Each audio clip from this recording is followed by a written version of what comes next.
Se Papa trata de Francisco Aaron en la Olmos, Basílica. economista experto en criptomonedas, y Ana Ojeda, también experta en criptomonedas, y con ellos vamos a estar hablando de lo que suponen las criptomonedas para el futuro y qué viene en materia de transacciones encriptadas. Bienvenidos a ambos, es un gusto recibirlos. No, gracias Lila por la invitación y bueno, un gusto compartir con el profesor Aarón. Mucho tiempo sin coincidir en estos espacios, así que bueno, agradecida por invitarme. Es así, buenas noches Lila, ¿cómo estás Ana? Un gusto verte nuevamente, bueno, o escucharte por aquí.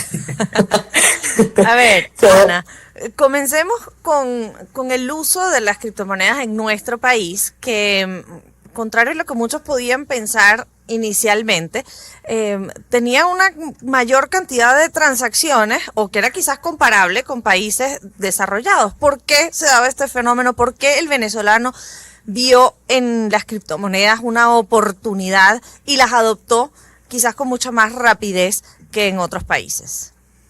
y bueno, yo creo que de eso después el profesor Aaron podrá andar más en el fenómeno económico, ¿no? Que es, yo creo, ese detonante del por qué el venezolano trata de diversificar sus bolívares en monedas que puedan ser estables o en monedas en donde su dinero, su poder adquisitivo no se les devalúe o no pierdan, digamos, el valor tan rápido, ¿no?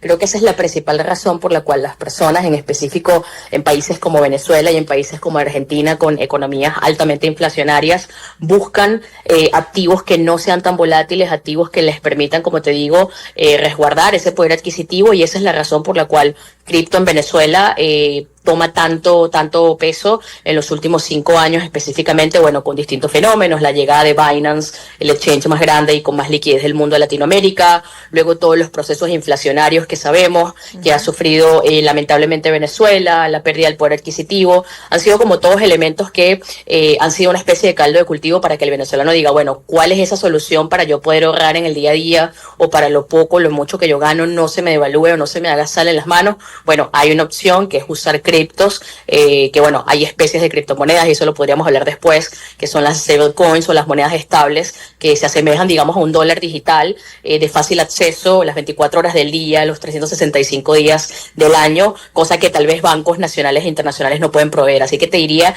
que esa es la razón principal por la cual el venezolano ha adoptado el uso de criptomonedas, y además ha habido, que esto es un poco controversial decirlo, una especie de espaldarazo, digamos, de parte del gobierno institucional al permitir desde el año 2019 lo que es la legalización de criptomonedas en el país, lo cual no es un dato menor, es un dato bastante importante porque dentro de todo le da al venezolano esa tranquilidad de, bueno, estoy usando un activo que no es ilegal y que no voy a tener en principio problemas por utilizarlo dentro del país. Hablaba Ana Ojeda, también nos acompañaron Olmos, economista experto en criptomonedas. Aaron, y recuerdo que cuando comenzó el boom de las criptomonedas, en alguna entrevista hablabas de la ventaja o el principio fundacional de los criptoactivos y las criptomonedas, que tenía que ver con la no regulación por parte de estados o banca tradicional. Sin embargo, hemos ido viendo como poco a poco los estados y las instituciones han ido tratando de adoptar lo mejor del mundo de las criptomonedas, pero ofreciendo las garantías que da la regulación. ¿Cómo se ha ido transformando eso y qué estamos viendo actualmente en términos de regulación? A propósito de lo que nos contaba Ana con la aceptación por parte del Estado venezolano de los criptoactivos. Y bueno, en principio totalmente de acuerdo con Ana, ¿no? Nada que agregar a a esa participación, ¿no? Siempre muy acertada en sus opiniones. Mira, el tema de la regulación en Venezuela es muy interesante porque los criptoactivos, como bien sabemos, nacen para no ser regulados y los gobiernos se han tenido que sumar en ese tren, ¿no? Porque les guste o no les guste, los hemos estado utilizando. Entonces, antes de prohibirlos o tratar de prohibirlos, más bien me sumo, ¿no? El caso de Venezuela, 2018, con el Petro y la Sunacrip y todo esto que comenzó a correr. Bien lo dijo Ana, la llegada de Binance fue muy importante al país fenómenos como Dash en algún momento con todos los cursos y talleres que dio también, la cantidad de venezolanos que ya hacían presencia en local Bitcoin desde 2013, 2014, ¿no? Y principalmente como una herramienta para protegernos de los vaivenes de la economía, ¿no? Entonces ese trabajo que se mide en dinero, del que no podía de alguna manera yo respaldarlo en moneda extranjera, bueno, lo puede respaldar en otra cosa que tenía un movimiento de mercado distinto. Entonces, bueno, los gobiernos del mundo han comenzado a entender la importancia de esto.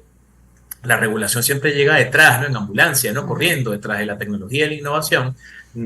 No es tan bien, o sea, de alguna manera no podemos dejar fuera el caso venezolano con respecto a esto. En el caso de Venezuela tenemos a Banco Central, tenemos a la SUNECRIP que sigue intervenida, pero está allí. Tenemos a la SUDEBAN que también regula el espectro que tiene que ver con el tema de las transacciones digitales. Y bueno, sí, no le ha quedado otra a los gobiernos que sumarse, porque no es que es el futuro, es el presente. Y si no lo hacen, ya de alguna manera los venezolanos y el mundo entero ha echado mano de las criptomonedas por su versatilidad y sus características. Y vamos a ver, Aarón, en algún momento a la banca tradicional usando criptoactivos.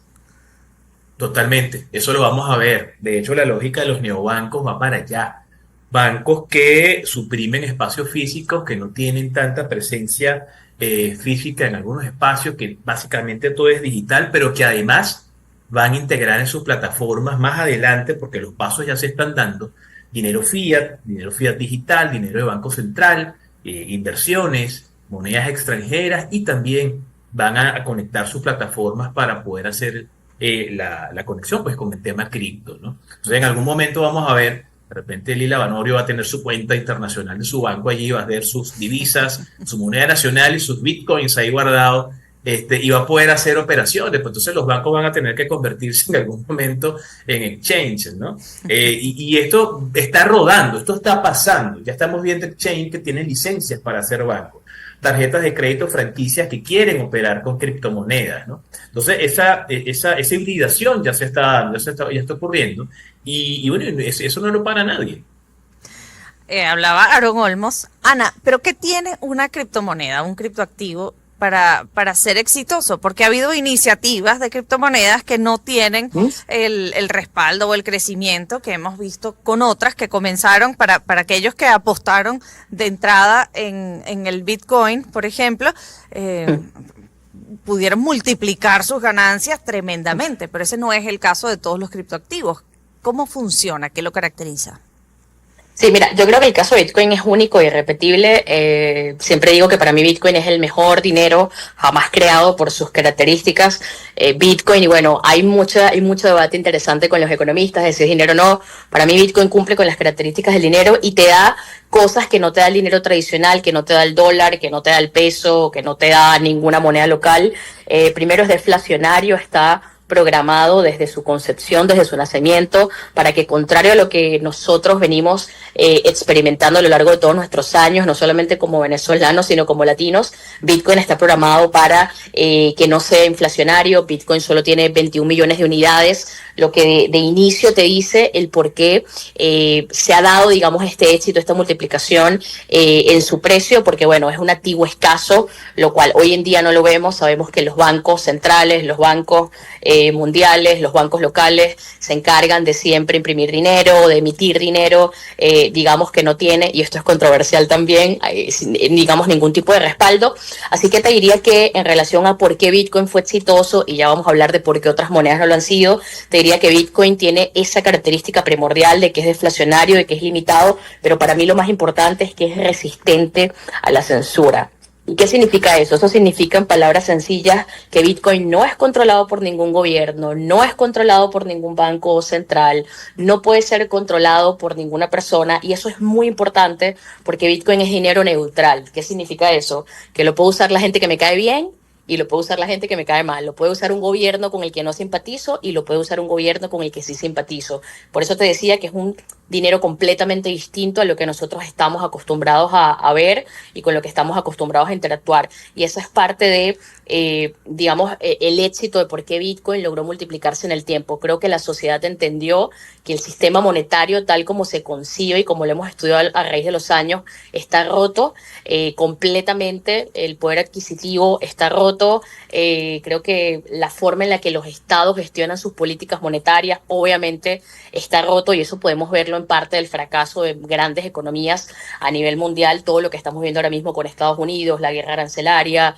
todo lo que pasa a nivel de geopolítica. Bitcoin viene a ser inclusive como esa arma, digamos, invisible, en donde los ciudadanos por primera vez no están bajo el poder coercitivo del Estado, sino que por primera vez los ciudadanos tienen realmente el control de su finanza. Y es un tema bastante complicado tocarlo en tan pocos minutos, pero te diría que parte de eso es el gran éxito que ha tenido Bitcoin. Y cuando las grandes instituciones, los grandes fondos institucionales, las grandes bolsas, las grandes family offices entendieron que allí había una oportunidad de tener un dinero que es resistente a la censura, creo que eso fue parte de la escalada en cuanto al precio. La razón por la cual otras criptomonedas no van a triunfar, lamentablemente, para cerrar esta pregunta y no extenderme tanto, es porque muchas de estas criptomonedas están primero respaldadas por grandes VCs o grandes fondos de inversión que lo que quieren es obviamente inflar un precio para salir al mercado, esperar que el público retail o la gente normal como ustedes y como yo salgamos a comprar, e inmediatamente los que compraron primero, los que compraron obviamente a un precio privilegiado, puedan, como se dice, dumpear o tirar el precio al mercado y básicamente aprovecharse de los que compraron después. La mayoría de los proyectos criptos que estamos viendo actualmente, lamentablemente, están mal diseñados desde un punto de vista técnico, no ofrecen valor, no ofrecen utilidad, no ofrecen nada importante que la gente pueda usar en el día a día, y los que sí están triunfando, y me permito nombrar brevemente lo que es Ethereum, Solana, Avalanche, Base, muchas otras blockchains, son esos únicos productos o esas únicas criptomonedas que estás viendo cómo en el día a día están resolviendo alguna necesidad de las personas. Temas remesas, temas de intercambio de monedas fiat o dinero local por dinero internacional, tema de generar rendimientos, tema, como lo mencionaba Aarón, de acceder a una tarjeta bancaria, de débito que puedas prepagar en cripto, o a una cuenta bancaria en otro país sin necesidad de salir de tu país. Creo que esos son los únicos proyectos que ahora mismo están teniendo esta especie de relevancia internacional y que van a perdurar en el tiempo. Me permito decir, como final punto para esta parte, lamentablemente han surgido otro tipo de criptos que son como una especie de joda, no sé si se puede decir esa palabra acá, que son las meme coins. Bueno, ya son pasadas las 7, pero... Me rápido, pero bueno, surgieron en el camino y han desvirtuado mucho el hecho de para lo que nació Bitcoin y nacieron las criptos, pero para mí, y repito, y quiero dejarle ese mensaje a la gente que nos escucha, Bitcoin es el mejor dinero jamás creado, y creo que el segundo mejor dinero y lo segundo más revolucionario es definitivamente Ethereum. Bueno, a ver, entonces, Ana Ojeda, básicamente la razón por la que Bitcoin y estas otras que has mencionado en la última parte de tu intervención se distinguen y son exitosas es porque son verdaderamente anarquistas. Aarón, tú compartes. No, vale. Fíjate, hay varias cosas allí que rescatar y totalmente de acuerdo. No puedo estar más de acuerdo con Ana, vale. Mira, el dinero, primero que nada, el dinero es una convención, es un acuerdo social, ¿no? Desde que tenemos bancos centrales, de alguna forma asumimos que el dinero es ley, ¿no? Y que a través de la visión de un banco central, es un dinero en el que debemos confiar, respaldado o no con mucho valor, pues es que circula dentro de la sociedad, una economía, y tiene una función. El tema con este tipo de dinero tan particular que se crea hace 16 años es que se crea con una visión diferente, ¿no? Con una escasez programada, como yo lo decía Ana. Y la principal característica es eso que ella dijo, que crea valor. O sea, cuando un proyecto cripto crea valor, y valor entendido como la capacidad que tiene un bien o un activo de solventar un problema, ¿no? Y que un grupo de personas lo puedan utilizar para corregir alguna dificultad, entonces, bueno, ahí comenzamos a verle utilidad a la cosa. Tiene sentido esto para mí. Entonces, Bitcoin se crea en un momento muy particular con la intención de establecer un sistema de pago internacional distinto en paralelo a lo que ya existía, ¿no? Y más allá de que algunas personas asumieron que nunca iba a funcionar y que no tenía sentido, bueno, mira tú, 16 años después, resulta que hay fondos de inversión comprando Bitcoin, un gobierno entero creando una reserva estratégica y un país que creó una ley, una cantidad de cosas. Entonces, bueno, el recule en estas cosas parece que se ha vuelto algo normal, tradicional. Pues. Digo que no, pero sí después.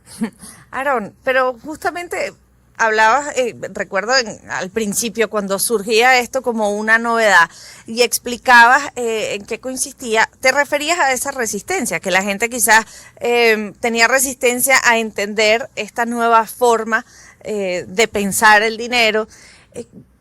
Dices que vamos a la banca con criptomonedas, eso es inevitable, eso ya está ocurriendo. ¿Cuáles son esas barreras? ¿Puede esto tener la capacidad de llegar a todo el mundo en la sociedad? ¿Qué cosas tenemos que quizás manejar o qué paradigmas tenemos que romper para poder aprovechar esta tecnología? Lo que pasa, Lilia, es que se rechaza lo que no se conoce, ¿no? Lo que no sé, lo que no entiendo. La principal barrera es la educación, la formación en esto, ¿no? Comenzando que no tenemos educación financiera, empezando por ahí, ¿no? Del dinero fiat y de las divisas tradicionales. Mucha gente no sabe cómo manejar su dinero, no entienden qué hacer con ese dinero. Bueno, mucho menos entenderán qué hacer con datos digitales que se producen en red, en grupos de personas a nivel global, que se utilizan como una forma de dinero, que no se dividen en 100 pedacitos, sino en 100 millones de pedazos, ¿no? Y que todas las demás criptomonedas copiaron ese modelo. Entonces, mucho menos lo vas a entender cuando se conecta con tecnología. Entonces, la principal barrera es la formación, la ignorancia, no saben. Hay prejuicios, ¿no? También con esto, ¿no? Porque también la connotación negativa que tuvo cripto al comienzo fue muy fuerte. Sí. Muchas personas se montaron en el cuello de Bitcoin para vender ideas de cosas que no eran Bitcoin.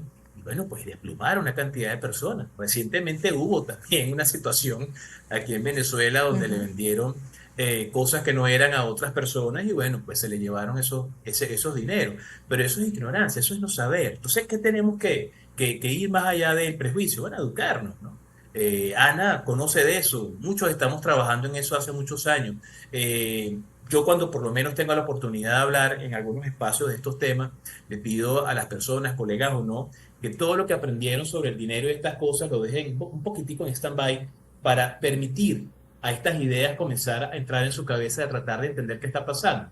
Porque el hecho de que yo no lo entienda, no lo quiera ver, no quiere decir que no esté pasando. Ya está ocurriendo. Y hay personas y mercados enteros que están moviéndose alrededor de esto. Entonces, en principio es la educación. O sea, esto no es lo que viene, esto es lo que ya está pasando.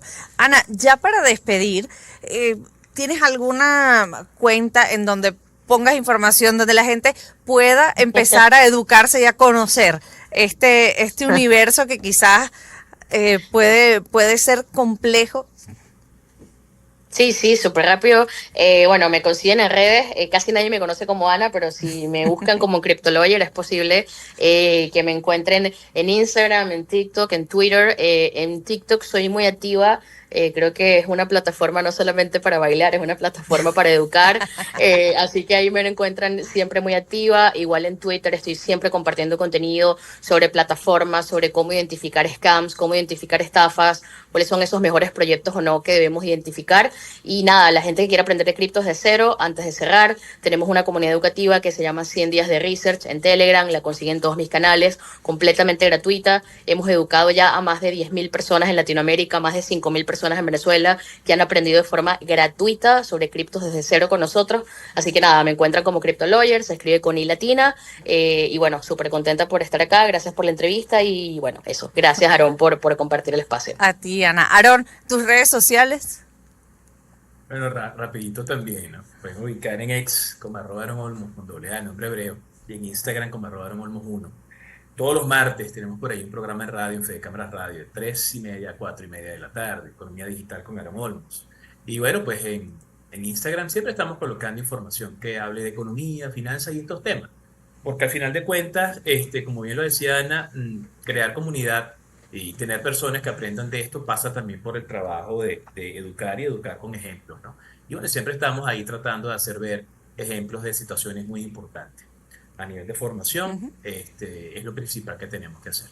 Bueno, pues muchísimas gracias a ambos. Aaron Olmos, economista experto en criptomonedas, y Ana Ojeda, mejor conocida como CryptoLawyer. Muchísimas gracias por estos minutos hablando con nosotros.